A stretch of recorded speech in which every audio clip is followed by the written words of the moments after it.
ሰላም ጤና ይስጥልን ውድ በሀገር ውስጥና በውጭ የምትገኙ ቤተሰቦቻችን ከገበታ ሚዲያ የዕለቱን አበይት ዜናዎችንና ትኩስ መረጃዎችን ይዘንላችሁ ቀርበናል። አብራችሁን ቆዩ። በቅድሚያም ዋና ዋናዎቹን እንሆ። ሰበር መረጃ። አርበኛ አስረስ ማረ ዳምጤ የምስራቅ ጎጃም ደብረ ማርቆስ ከተማ ገባ። አርበኛው ደብረ ማርቆስ መግባቱ የተረጋገጠው ከርዕሰ መስተዳድር አረጋ ከበደ ፊት ለፊት ተገናኝተው ሊመክሩ መሆኑ ታውቋል። ዝርዝር ይዘናል። በሌላ ዜና የህወሓት ቡድን ዳግም ወደ አፋር ክልል ጥቃት ከፈተ።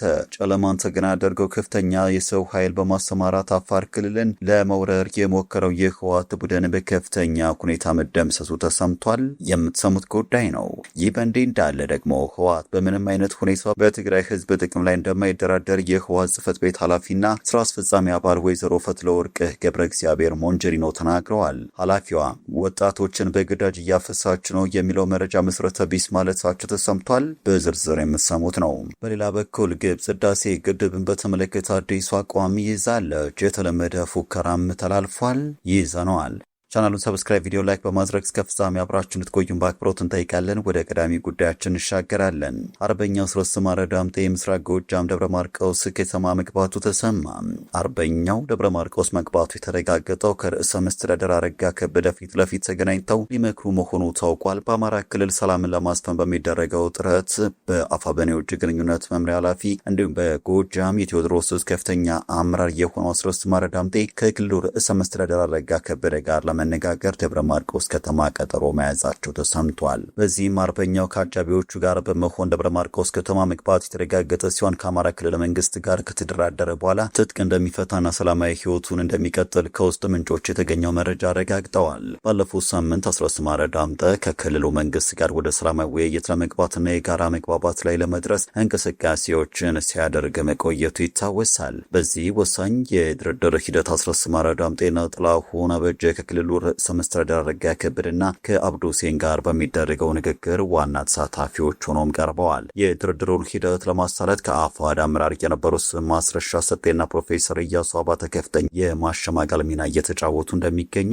ለማወቅ ተችሏል። የደብረ ማርቆሱ ቀጠሮ አስረስ ማረም በክልሉ የታጣቂ ቡድን ውስጥ ካለው ከፍተኛ ተሰሚነት አኳያ ትልቅ ትኩረት ስቧል። አስረስ ማረ ከደጀን እስከ ምስራቅ ጎጃም እንዲሁም እስከ አዊ ዞን ድረስ ባለው አካባቢ ያለውን የታጣቂ ቡድን በመምራት ረገድ ወሳኝ ተጽዕኖ ፈጣሪ በመሆኑ ውይይቱ የክልሉን የጸጥታ ሁኔታ በማረጋጋት ሂደት የራሱ የሆነ ፋይዳ ይኖረዋል ተብሎም ይጠበቃል። በዚህ መድረክ ላይ በዋናነት እና አስረስ ማረ ዳምጤ በአሁኑ ወቅት ያላቸውን የኃይል አቅም በመገምገም ወደፊት በክልሉ አስተዳደርና ሰላም ማስከበር ሂደት ላይ ሊኖራቸው ስለሚገባው ሚና እንደሚመክሩም ይጠበቃል። ከቅርብ ጊዜያት ወዲህ በአማራ ክልል ሲንቀሳቀሱ የነበሩ የፋኖ ኃይሎች እጃቸው ለመንግስት እየሰጡ ናቸው። በአማራ ክልል ሊንቀሳቀሱ የነበሩ የቀድሞ የፋኖ አመራሮችና በርካታ ታጣቂዎች የመንግስትን የሰላም ጥሪ በመቀበል በሰላማዊ መንገድ ለመጓዝ መምረጣቸውን ገልጸዋል። እነዚህ አካላት ቀደም ሲል ይከተሉት የነበረው የትጥቅ ትግል መንገድ አገርን፣ ህዝብን ክፉኛ የሚጎዳ መሆኑን በመገንዘብ ትልቅ ጸጸታቸውን ይፋ አድርገዋል። በትግል ስም የተጀመረው አካሄድ መሰረታዊ አቅጣጫውን በመሳት ታሪካዊ የውጭ ጠላቶችና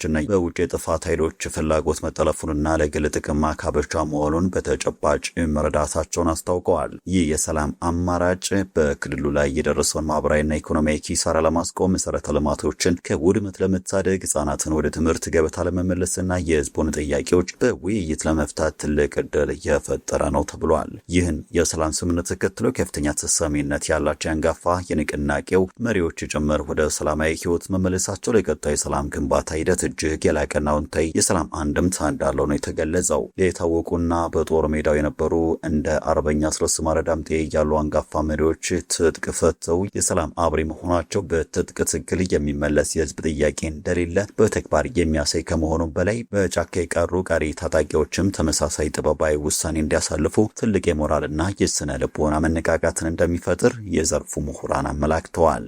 እጃቸውን በሰላም የሰጡት እነዚህ ወገኖች ከዚህ ቀደም በሰላም እጦት ምክንያት በህዝቡ ላይ የደረሰውን በደልና ያለፈውን ቁርሾ ለመካስ ሙሉ በሙሉ ቁርጠኛ መሆናቸውን ገልጸዋል። በቀጣይም ከመንግስትና ከተክላለው ህዝብ ጎን በጽናት በመቆም ለክልሉ ዘላቂ ሰላም፣ ለመልሶ ግንባታና ለሁለንተናዊ ልማት ስኬት የራሳቸውን የላቀ አስተዋጽኦ ለማበርከት በይፋ ቃል ገብተዋል። በቀጣይ መረጃችን ህወሓት በምንም አይነት ሁኔታ በትግራይ ህዝብ ጥቅም እንደማይደራደር የህወሓት ጽሕፈት ቤት ኃላፊና ስራ አስፈጻሚ አባል ወይዘሮ ፈትለወርቅ ገብረ እግዚአብሔር ሞንጀሪኖ ተናገሩ። ምንም እንኳን 3 ዓመት ከ8 ወራት በላይ በዘለቀው የፕሪቶሪያ የተኩስ አቁም ስምምነት ተፈርሞ ጊዜ አስተዳደር ቢቋቋምም በትግራይ ህዝብ ላይ ስልታዊ የዘር ማጥፋት ወንጀል ቀጥሏል ብለዋል። በ2018 የተኩስ አቁም ስምምነት ተጥሶ በትግራይ ህዝብ ላይ የድሮን ጥቃቶች ተፈጽሟል። አሁን ደግሞ የኢትዮጵያ መንግስት ወታደሮቹን ከምዕራብ ትግራይ ወደ ምስራቅ ትግራይ እያሰማራ መሆኑን፣ ጦርነት ለመክፈት የተዘጋጀና ይታደፈ መሆኑን ወይዘሮ ፈትለወርቅ ተናግረዋል። ብሔራዊ ክህደት የፈጸመው ኃይል ያሉትን ቡድን በትግራይ ላይ ጦርነት ለማካሄድና ለመክፈትና የትግራይ ህዝብን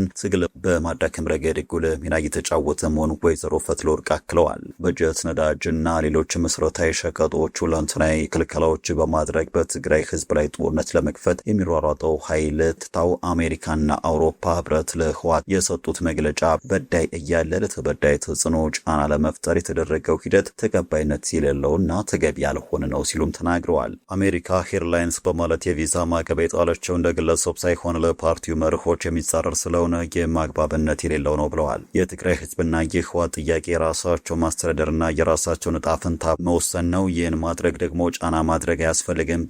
በዚህ የሚመጣ ለውጥ የለም ብለዋል። የአሜሪካ ጥቅም የሚረጋገጠው ህወሓትን በማስፈራራት ሳይሆን አብረ በመስራት ነው ሲሉም በመግለጫው አመላክተዋል። ከኢትዮጵያ መንግስት ጋር የሚደረገው ውይይት ከኢትዮጵያ ውጭ ወደ ሌላ ሀገር የመሄድ እንጂ ወደ አዲስ አበባ በመሄድ የሚመጣ ለውጥ የለንም። የመሄድ ፍላጎት እንደሌለን አስታውቀናቸዋል። ስለዚህ የትግራይ ህዝብ መሰረታዊ ፍላጎቶች ላይ አንደራደረም ሲሉ አክለዋል። የአውሮፓ ህብረት ትግራይ አንድ ትይዩ ምክር ቤት አቋቁሟል ብሎ የሰጠው መግለጫ የተሳሳተ መረጃ ሊሆን ነው። በትግራይ ህዝብ የተመረጠ አንድ ምክር ቤት ብቻ ነው ያለው ሲሉም ተናግረዋል። በመላ ኢትዮጵያ ጸረ ሰላም ያለው ኃይል በስልጣን ላይ ያለው ኃይል ስለዚህ ኢትዮጵያን ከመበታተን እንድትታደግ በኃይል የሚገዛው የብልጽግና ስርዓት ሳደብ እንዲገዛ ዓለም አቀፉ ማህበረሰብ ጫና እንዲያደርግ በተደጋጋሚ ስንገልጽ መጥተናል። ነገር ግን ተደጋጋሚ ጥያቄዎቻችን ምላሽ አላገኙም ብለዋል።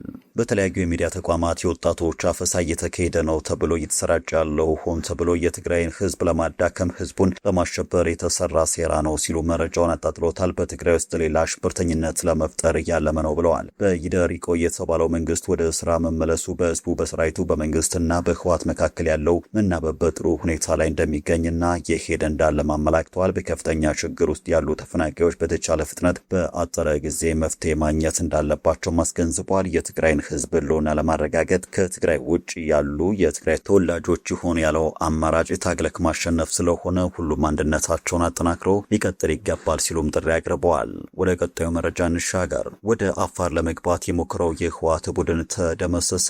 ከሰሞኑ የጦርነት ነጋሪት እየጎሰመ የሚገኘው የህወሓት ቡድን በአፋር ክልል የሚገኙ ዋና የንግድ መተላለፊያ መስመሮችን ለመዘርጋት ትናንት ሌሊት የሞከረው ወረራ መክሸፉንና ቡድኑ ከፍተኛ ኪሳራ እንደደረሰበት የገበታ ሚዲያ ምንጮች አረጋግጠዋል። የህወሓት ታጣቂ ቡድን ሊጀምረው ያሰበውን ጦርነት ከትግራይ ክልል መሬት ወደ ጎረቤት ክልሎች ለማስፋፋትና የአገሪቱን ዋና የኢኮኖሚ መተላለፊያ መስመር ለመቁረጥ በማለም ወደ አፋር ክልል ያደረገው ወታደራዊ መግፋት ሙሉ በሙሉ መክሸፉንና ቡድኑ መመታቱን መረጃዎች አመላክተዋል።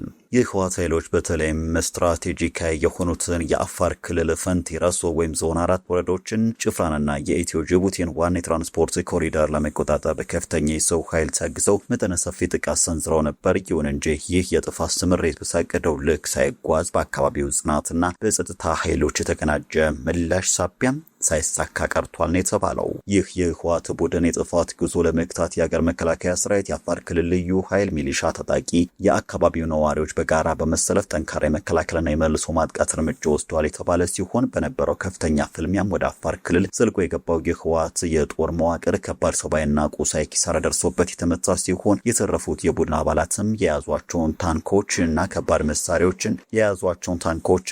መሳሪያዎችን ጭምር ጥለው ወደ ኋላ እንዲያፈገፍ ተደርገዋል ነው የተባለው።